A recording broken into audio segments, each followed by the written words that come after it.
sometimes I think that leaders create sort of a buffer between them and the people they lead. They want a little psychological distance there that lets them be more directive and more leaderly, if you will. And there's some truth to that, but you can be too far away to lead well.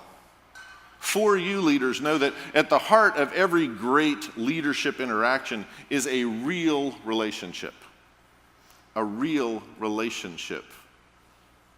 You know, sometimes I hear that adage that people use where they say, you know, it's not personal, it's just business, right? 4U leaders realize that when it comes to inspiration and moving people forward, moving them higher, it's always personal, right?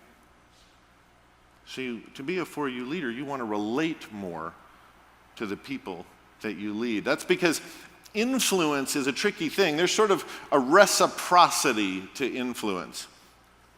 A reciprocity to influence. That's a big professorial sort of word. So let me make it clearer in a practical example. I kind of learned the reality of this a number of years ago when I was at a wedding, and the day before the wedding, the groom's party went to have an event together, an outing. You've probably been at these things before where you go play golf or something like that. For some reason, this particular groom's party decided to go play paintball.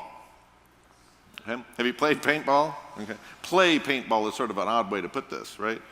Now, I'd never done this before, but I was thinking about it, and I was convinced that, you know, I'm surely going to really be an impressive person on this battlefield. Right? I was conjuring up these ideas. I was going to be some sort of dope mixture of Rambo and the Terminator. You know, I was going to be this modern day Achilles charging the line, and I was getting pretty impressed with myself, actually. Right? So we get there, we get out of the car, and they give us our guns, and they do some adjusting to our guns and things like that, and we all go out and we find our position on the field. And again, I'm just really fired up. I'm ready to go because I'm sure that I'm going to be just the bravest thing on this battlefield. And the horn sounds and the paintballs start flying, and this sudden transformation came over me. And instead of being the Terminator, I turned into my little kitty.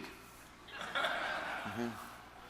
All of a sudden, you know, the adrenaline was pumping, my heart was in my throat, I was really nervous and all, and I realized that instead of wanting to charge people, what I wanted most was to find some way that I could kind of step aside or hide so that I could be safe while I picked them off with impunity, right? I'm not proud of this fact. But you know, I discovered something disturbing at that moment. You know, when we first got out of our cars and they gave us our guns and they adjusted them, what they were doing was they were making them so they were all the same. They all shot the same distance with the same force. And so as this was all happening, I had this really horrible realization that if I wanted to get close enough to shoot you, I had to what? I had to get close enough to get shot in return.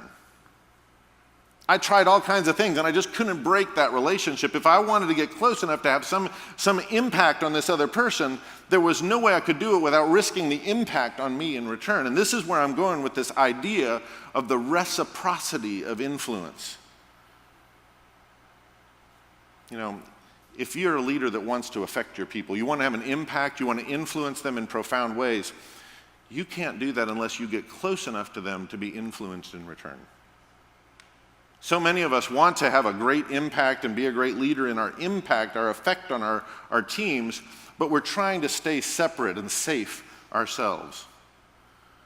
And if this is a real relationship, it means we have to get a lot closer than that. It means that if you want to call those that you lead to a higher place, if you want to be able to make them uncomfortable in the ways that helps them grow, you're probably going to have to get close enough to be uncomfortable sometimes in return. If you want to provoke in them the kind of emotion and passion that moves them, you're probably going to have to get close enough to feel that kind of emotion and passion. You're going to have to have the kind of real relationship that sometimes gets messy, right? There's another old adage. It says, people don't care what you know until they know that you care. It may be simple, but there's a real truth in that, right? Until you get close enough to connect to your team and really relate to them in those personal ways, you're not going to have that influence that you long for and depend on as a leader. So a 4U leader knows that they've got to relate more to the people that they lead and they serve.